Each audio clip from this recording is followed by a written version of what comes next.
It was a late Thursday afternoon in early October when everything I thought I knew about my marriage slipped through my fingers like autumn leaves in the wind. I wasn't snooping. I never snooped. But while cleaning out the coat closet in our foyer, a battleground of forgotten receipts, tangled scarves, and mismatched gloves, I pulled out Grant's old leather jacket and gave it a shake. Something stiff fluttered to the floor. A Polaroid photo. I bent to pick it up without thinking, expecting an old holiday snapshot, maybe a dinner memory we'd tucked away during a trip to Telluride. But as the colors bloomed on the glossy surface, I froze. The image hit like a slap without sound. Two people pressed together, not a thread of clothing between them. And the man, broad shoulders, olive-toned skin, that faded birthmark at the base of his spine. I'd kissed that spot 100 times. It was my husband, Grant Whitman. But it wasn't just him that stunned me. It was the woman. Her face was turned away, caught mid-laugh or mid-lie, I couldn't tell. But her long chestnut curls, the way her chin tucked slightly into her collarbone, half shy, half posed, it sparked something too familiar to ignore. My stomach twisted. I gripped the photo harder than I meant to, crinkling its edge. Our home was quiet, too quiet, the kind of quiet that makes your own heartbeat sound like thunder. This was the same hallway where Grant and I had argued for hours over whether to paint the living room clouded pearl or evening ash.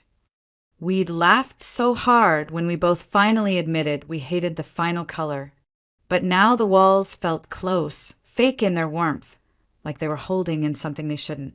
The front door opened, making me jump. "Elaine, I'm home."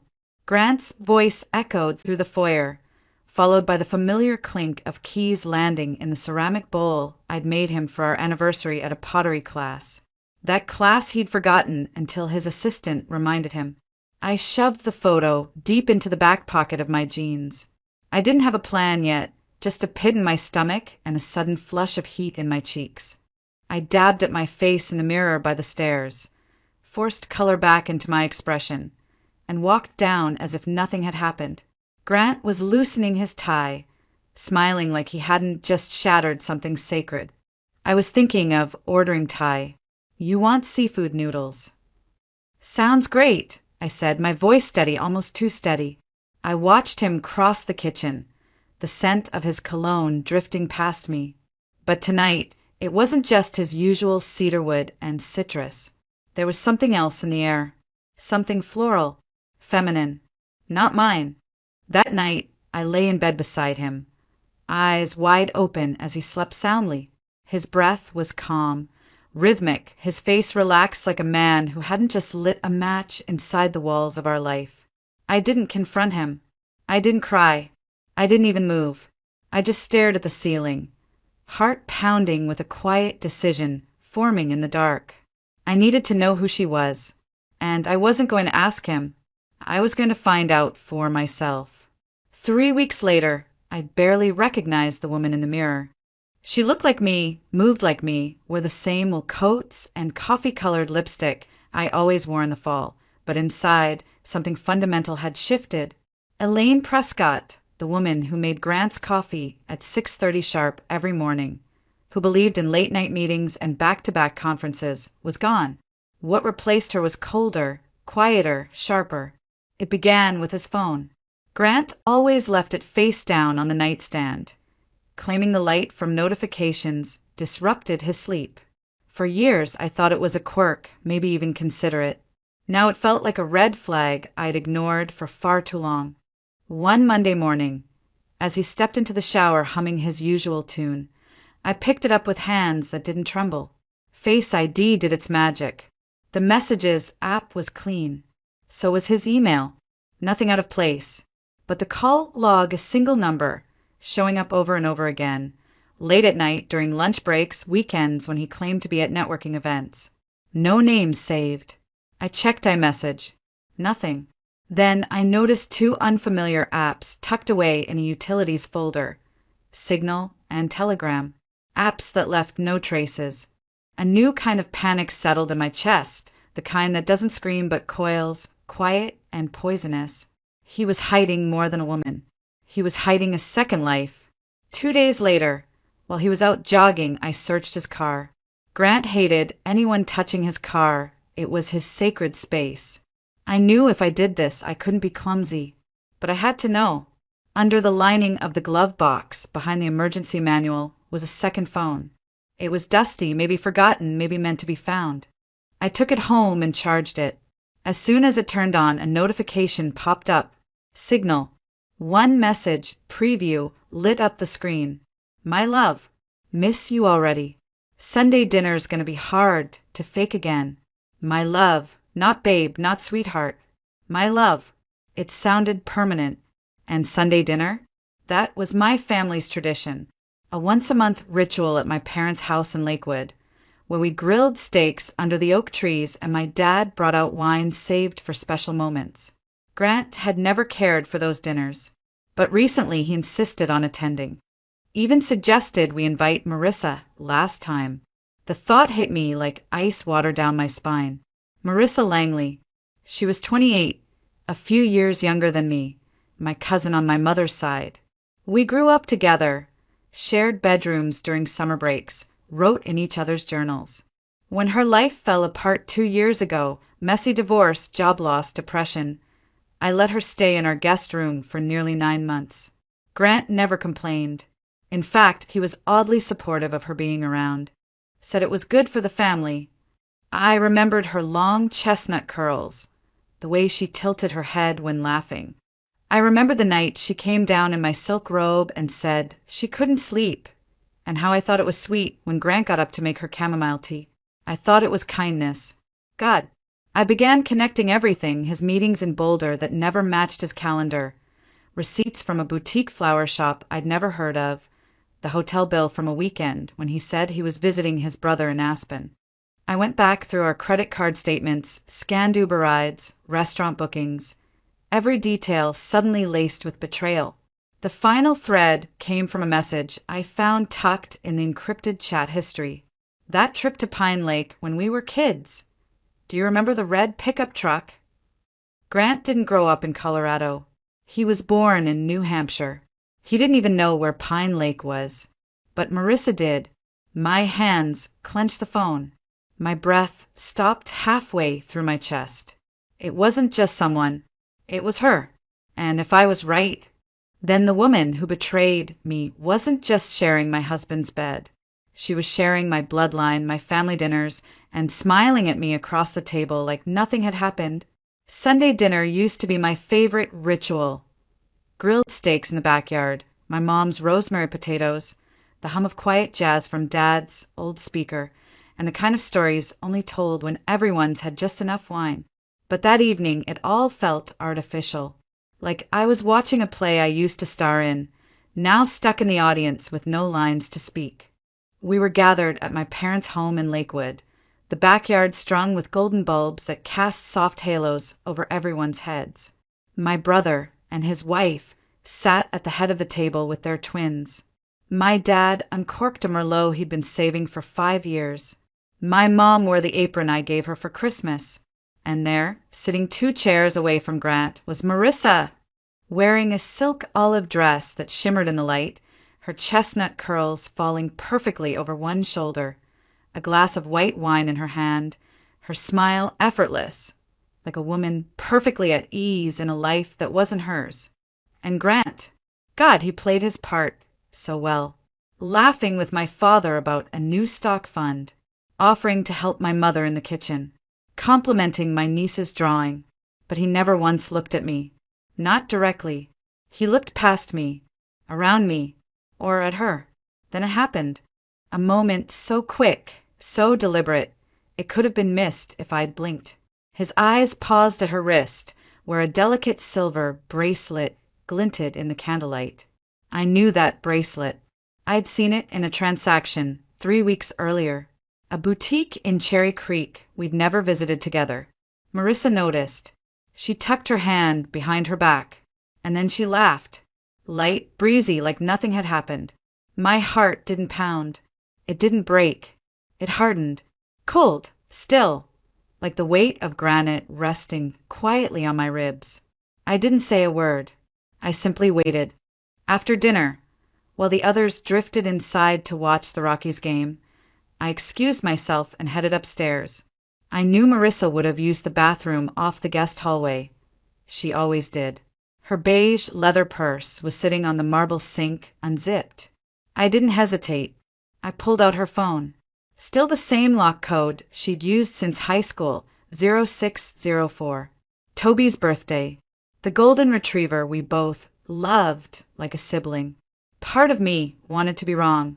Truly, I wanted to open that phone and find nothing. I wanted to feel foolish. But the moment I tapped the Signal app, I knew I wasn't. Hundreds of messages. L for Lucas in the original story, now G for Grant.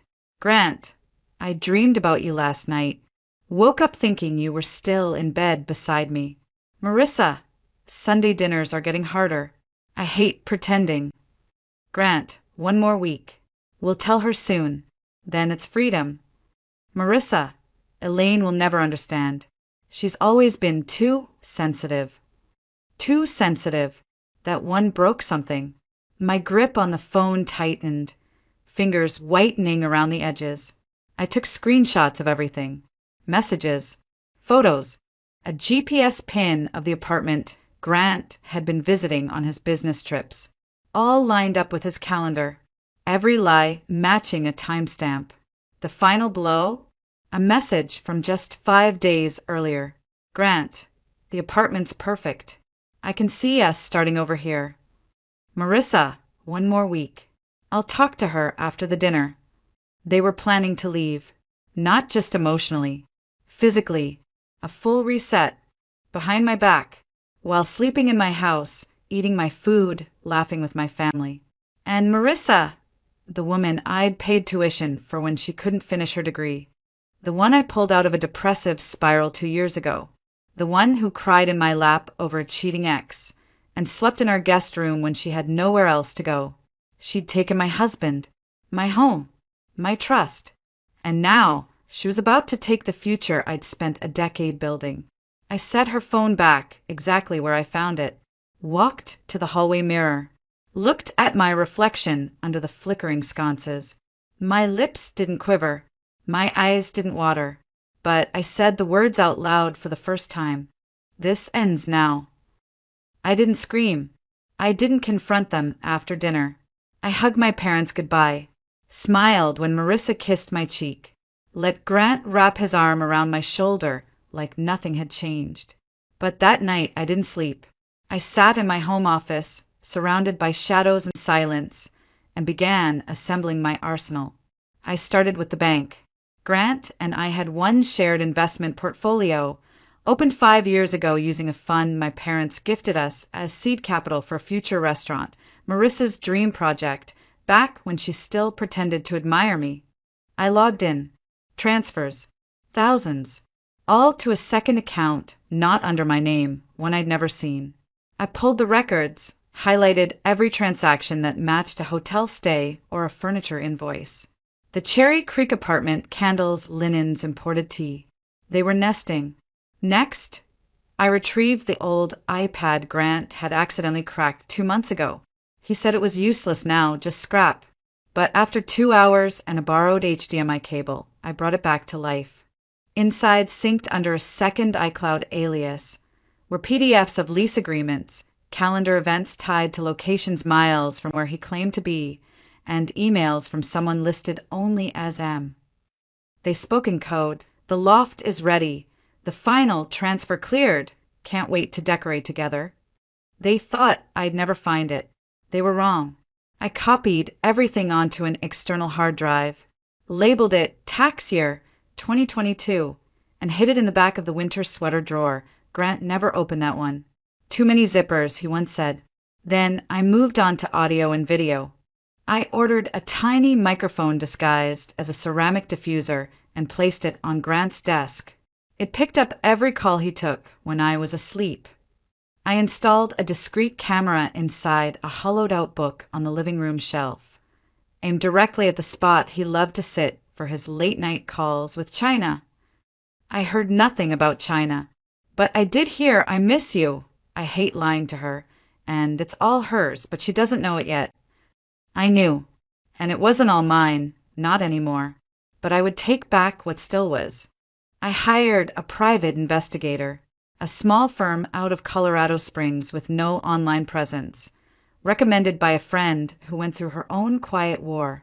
I used my maiden name, Elaine Conway, just in case. I handed them photos of Grant and Marissa, a list of his recent trips, and told them nothing except, follow the trail. Don't talk to anyone, and don't stop until you've found everything. 3 days later, they delivered 36 pages, full-color images, timestamps, locations, Marissa and Grant entering and exiting the same apartment building. Marissa wearing a hat Grant had once bought for me on a ski trip. Grant brushing her hair behind her ear as they sat in his car. But what made my blood run cold wasn't the intimacy. It was the timing. All of it, every meeting, every overnight, had happened while I was in Dallas, caring for my mother after her spinal surgery. I had left home for 3 weeks to manage medications, meals, doctor visits, while Grant pretended to hold down the fort and Marissa emailed the family from Paris. I pulled up the emails. Eiffel Tower, macarons, cobblestone streets. I forwarded them to a college friend who worked in digital media. Her reply came in minutes. Elaine, these are stock photos. I literally used this same crepe image in a blog post last spring. Paris never happened. The exhibition was a lie. Everything was a lie. But what wasn't a lie was the fire now moving through my veins, clean and steady. The time for shock had passed. Now came the part they weren't ready for, the reveal. I chose a Saturday evening, the perfect stage.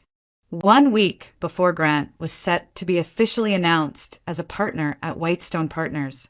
He'd been bragging about it for months, how the board finally recognized his value, how he'd be the youngest partner in the firm's Colorado branch, how we'd finally be real players in the game. I let him believe it. I sent out invitations to both sides of the family, called it a private celebration dinner, hired a private chef from Boulder, arranged a 7-course menu. My mother's favorite lilies were delivered in cream ceramic vases, placed carefully around the house.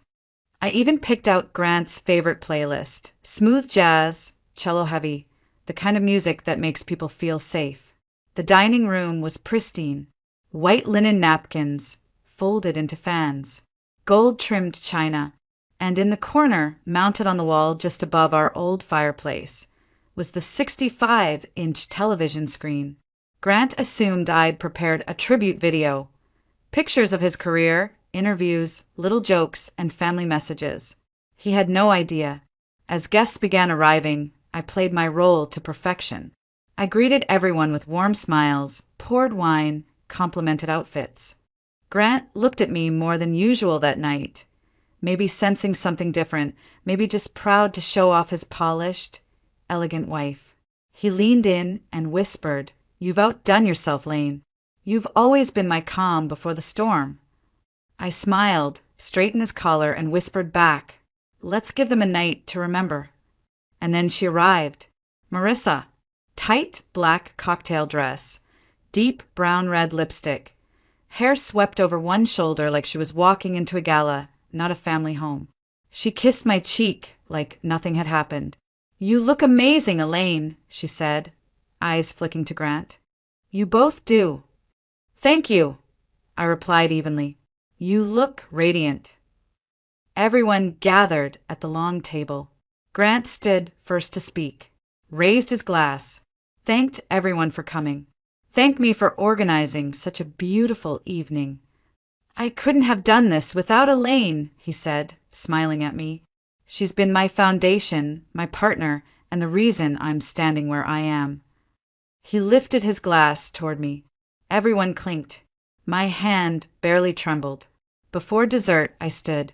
"I wanted to share something," I said, my voice calm and measured. A small look back at the journey, at the truth behind it all. I pressed the remote. The screen flickered to life. It began just as they expected. Photos of our wedding, laughter in the sunlight under a floral arch family vacations, ski trips, my father chuckled softly. My mother dabbed her eyes. Grant reached over and squeezed my hand. I let him. Then the screen shifted. The first image. Grant, standing in the hallway of an apartment building in Cherry Creek. Marissa stepping out behind him, their hands brushing. The second, a cropped screenshot of their signal messages. Pretending gets harder each Sunday. She'll never understand. The third, a lease agreement, signed by Grant Whitman and Marissa Langley. Gasps. A child dropped a spoon. I stepped out from behind my chair, into the center of the room. I didn't yell. I didn't cry. I spoke with the clarity of someone who no longer needed to doubt her truth. I thought everyone deserved to know what's been happening, I said. Behind the carefully curated image. Behind the lies. Grant stood, abruptly, pale. Elaine, please. This is a mistake. You don't understand. I raised a hand. I understand perfectly. Click. Another slide. Bank transfers. From our joint account to a private one. Labeled Home, Furnishings, CC Apartment. Click. A hidden camera photo taken in our own home. My office. Grant and Marissa. His arm wrapped around her waist. Her head on his shoulder. Marissa shot up. Elaine, wait, it's not. I turned toward her slowly. You never left the state, Marissa. That Paris trip? Those photos? Stock images. I have the originals from a design database. You were here. With him. While I was taking care of Mom. My father stood, lips trembling. Marissa, is that true? Marissa's silence was the clearest confession in the room. But that's not all, I continued. Marissa's upcoming art exhibit? Built on fake credentials and conflict of interest. A relationship with her sponsor. That sponsor being my husband. Click. An email. To Heart and Bell Gallery subject. Immediate termination of representation content. We do not represent artists involved in unethical relationships with funders. Elaine, Grant hissed, voice rising, you're going to destroy everything. No, I replied coldly. You already did. I'm just turning on the lights. He collapsed into his chair, face in hands. Marissa stood, eyes wide, as if the floor might swallow her whole. I reached into the drawer by the fireplace and pulled out 2 envelopes. Walked slowly back to the table. For you, Grant. I slid the first one toward him. Divorce papers.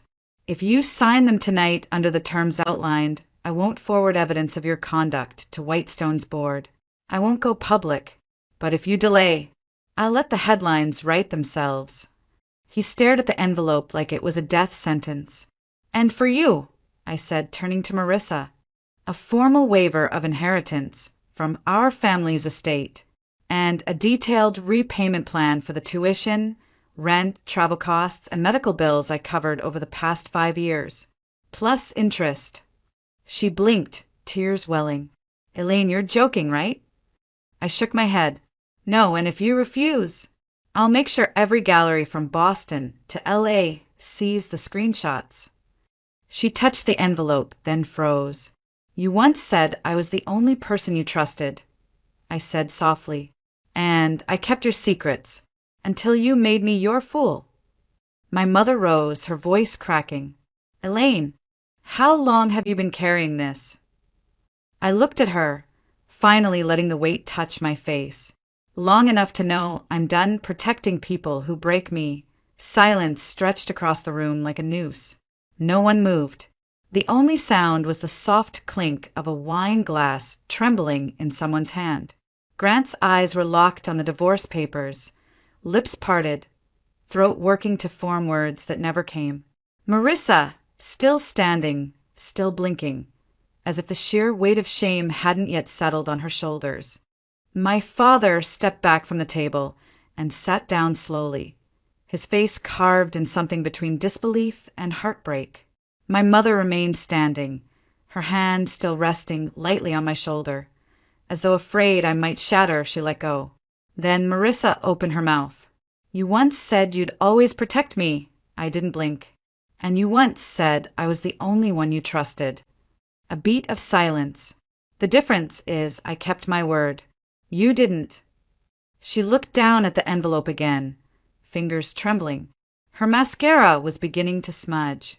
Grant finally spoke, barely above a whisper. Do you really want to ruin me like this? I turned to him slowly, my voice cold, quiet, but unwavering. I'm not ruining anything. You did that the moment you decided to betray me with her. His shoulders sank. His hands, once so steady and confident, curled into themselves. Marissa glanced at my parents, at the rest of the table. No one met her gaze. Even the twins, my nieces, looked away. No one moved to comfort her. No one stood up for her. Finally, with a sharp inhale, she pulled a pen from her purse and signed the waiver. Her hand shook. A single tear dropped onto the paper, darkening the corner where her name had just been written. She didn't speak. She didn't ask for forgiveness. She simply placed the pen down, quietly, like a child handing in a failed test.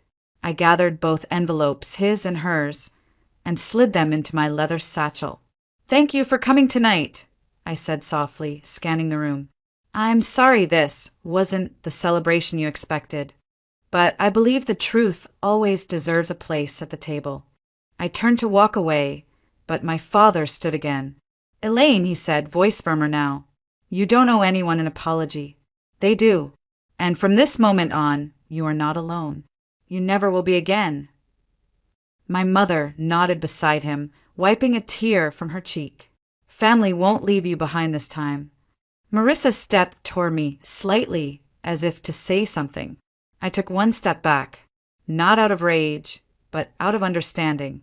The distance between us could no longer be measured in feet. Grant rose from his chair, clutching the envelope. I'll sign, he muttered. I looked him in the eye for the last time. Save your explanation, I said. You'll need it for the ethics meeting at your firm on Monday. A soft, dry laugh escaped from one of the guests. No one was smiling, but everyone understood. The mask had fallen. The act was over.